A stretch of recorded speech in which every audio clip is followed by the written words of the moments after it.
Bird and Kip, Episode 54, Silly Kip and Squirrel.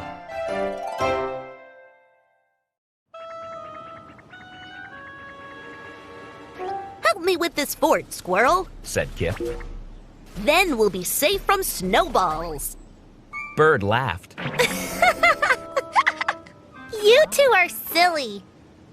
Squirrel and Kip weren't listening. They got more snow.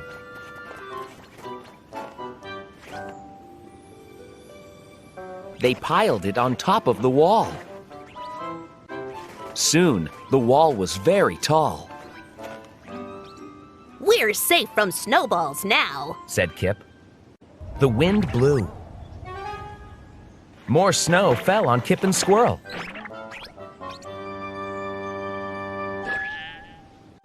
The wall needs to be taller, Cried Squirrel. Kip and Squirrel got more snow. But the wind blew again. Another snowball hit me. Cried Kip. Me too. Cried Squirrel. Bird sighed. She flew up to the snowy branches. Bird shook a branch and... whoomp! More snow fell on Kip and Squirrel. Kip and Squirrel looked up. They saw Bird.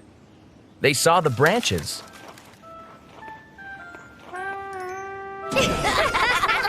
And everybody laughed.